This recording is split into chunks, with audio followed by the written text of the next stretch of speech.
Assalamualaikum warahmatullahi wabarakatuh. Perkenalkan, nama saya Alfa Nurmadina. Di sini saya akan menjelaskan beberapa materi. Yang pertama yaitu tentang zat dan wujudnya. Kata kunci dalam materi ini adalah massa jenis, kohesi, adesi, meniskus, dan kapilaritas. A. Wujud zat. Zat adalah sesuatu yang menempati ruang dan memiliki massa. Pada prinsipnya terdapat 3 wujud zat. Yang pertama padat, cair, dan gas. Padat misalnya meja, cair misalnya air, dan gas misalnya udara. Selanjutnya yaitu perubahan wujud zat. Yang pertama membeku dari cair menjadi padat, mencair dari padat menjadi cair, menguap dari cair menjadi gas, mengembun dari gas menjadi cair, menyublim dari padat menjadi gas, mengkristal dari gas menjadi padat. Selanjutnya yaitu teori partikel zat. Molekul adalah bagian terkecil suatu zat yang masih memiliki sifat zat itu. Atom adalah partikel yang sangat kecil penyusun suatu benda.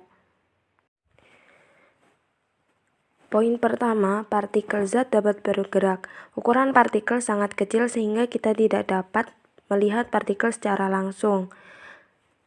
Kita dapat melihat partikel itu apabila menggunakan alat yang dinamakan mikroskop elektron.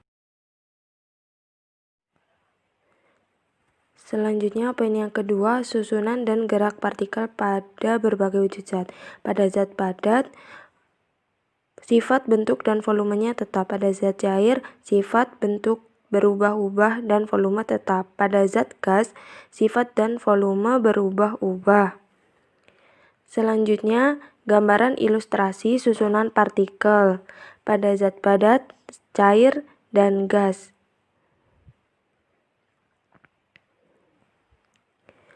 Kohesi dan adesi. Kohesi adalah gaya tarik-menarik antar partikel zat sejenis, sedangkan adesi adalah gaya tarik-menarik antar partikel yang tidak sejenis.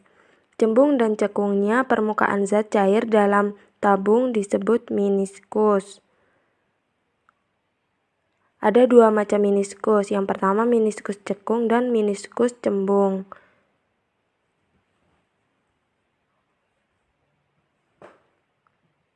Kapilaritas. Kapilaritas adalah gejala naik atau turunnya cairan di dalam pipa kapiler atau pipa kecil.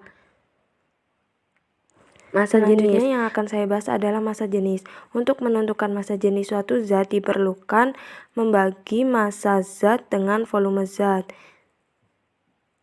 yaitu persamaannya Rho sama dengan M per V, massa zat per volume.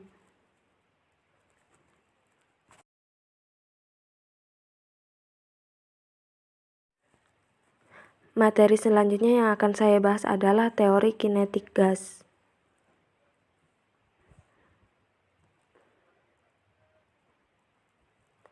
Kata kunci teori kinetik gas: makroskopis, mikroskopis, dan gas ideal. Teori kinetik gas adalah konsep yang mempelajari sifat gas berdasarkan kelakuan partikel atau molekul penyusun gas yang bergerak-gerak. Makroskopis dikatakan makroskopis apabila gas dapat kita amati dan kita ukur, seperti volume, temperatur, dan tekanan.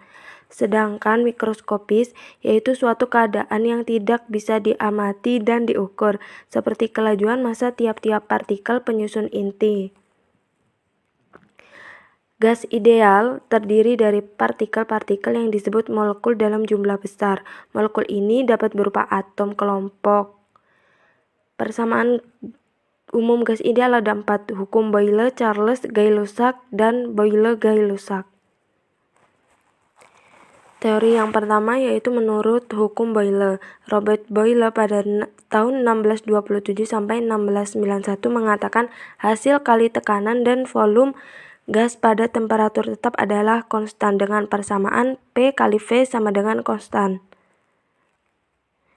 Yang kedua ada hukum Charles, di mana pada tahun 1747 sampai 1823 tekanan gas di dalam ruang tertutup dijaga konstan dengan persamaan V per T sama dengan konstan atau V1 per T1 sama dengan V2 per T2. Hukum yang ketiga, Hukum Gay-Lussac, di mana volume gas pada ruang tertutup dibuat tetap, maka tekanan gas berbanding lurus dengan temperatur gas, dengan persamaan P per T sama dengan konstan atau P1 per T1 sama dengan P2 per T2. Yang keempat ada hukum Boyle-Gay-Lussac, di mana hukum ketiga yang sebelumnya dijadikan satu dan mendapatkan persamaan P kali V per T sama dengan konstan, atau P1 V1 per T1 sama dengan P2 V2 per T2. Teori kinetik gas ada dua. Yang pertama tekanan gas, kedua energi kinetik sebagai fungsi temperatur.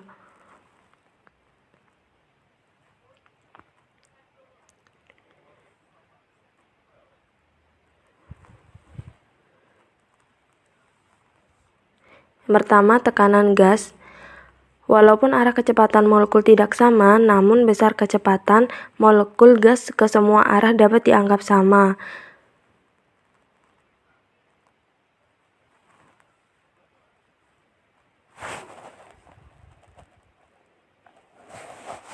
Yang kedua, energi kinetik sebagai fungsi temperatur. Molekul gas yang bergerak mempunyai energi kinetik.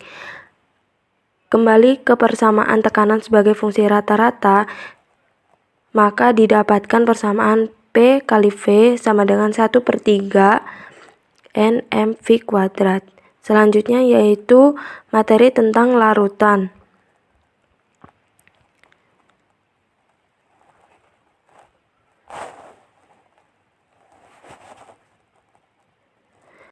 Larutan adalah suatu campuran yang bersifat homogen, memiliki komposisi merata di seluruh bagian volumenya. Komponen dari larutan yaitu zat terlarut dan pelarut.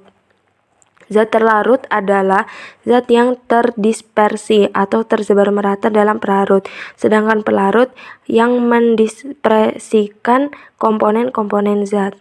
Berikut adalah gambar bagan larutan. Solvent pelarut, solut itu yang terlarut. Berdasarkan jumlah zat terlarut, larutan terbagi menjadi 3, larutan jenuh, tidak jenuh, dan lewat jenuh. Berdasarkan daya hantar listrik, larutan dibagi menjadi 2, larutan elektronik yang dapat menghantarkan arus listrik dan larutan non-elektronik tidak dapat menghantarkan. Berdasarkan fase zat pelarutnya, larutan dibagi menjadi 5, gas dalam gas, gas dalam cairan, gas dalam padatan, dan sebagainya. Terima kasih telah mendengarkan. Apabila ada kesalahan kata, saya mohon maaf. Saya Alfa Nurmadina. Wassalamualaikum warahmatullahi wabarakatuh.